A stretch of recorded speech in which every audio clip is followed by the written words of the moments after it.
কোরবানির পশুর গোশত ৩ ভাগ করার বিধান কি? এটি কি ওয়াজিব বা সুন্নতগত কোনো বিষয়? কেননা প্রিয় নবী সাল্লাল্লাহু আলাইহি সাল্লাম তো কোরবানির গোশত ৩ ভাগ করতেন। এই বিষয়ে বিস্তারিত জানতে চাই। অত্যন্ত গুরুত্বপূর্ণ প্রশ্ন। উত্তর হচ্ছে কোরবানির গোশত ৩ ভাগ করা ওয়াজিব কিংবা সুন্নত তথা বাধ্যতামূলক কোনো বিষয় নয়, বরং এটি মুস্তাহাব।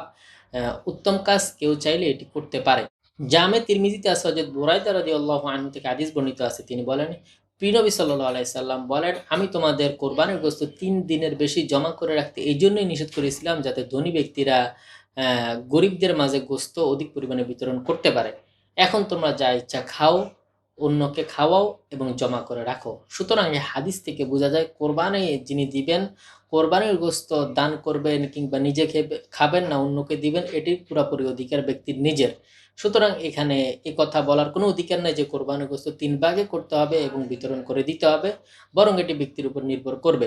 তবে কোরবানির গোশত ৩ ভাগ করা উত্তম এবং এটি প্রিয় নবী সাল্লাল্লাহু আলাইহি সাল্লামের ছিল ব্যক্তিগত আমল, এবং প্রিয় নবী সাল্লাল্লাহু আলাইহি সাল্লাম কোরবানির গোশত ৩ ভাগ করতেন। হাদিস থেকে এমনটাই পাওয়া যায়। হাদিসের কিতাব আল মুগনি, সেখানে হযরত আব্দুল্লাহ ইবনে আব্বাস রাদিয়াল্লাহু আনহু থেকে হাদিস বর্ণিত আছে। তিনি বলেন, প্রিয় নবী সাল্লাল্লাহু আলাইহি সাল্লাম কোরবানির গোশত ৩ ভাগ করতেন। এক ভাগ নিজে রাখতেন, একবার প্রতিবেশীদের মাঝে বিতরণ করতেন, আরেক ভাগ গরিব মিসকিনদের মাঝে বিতরণ করতেন।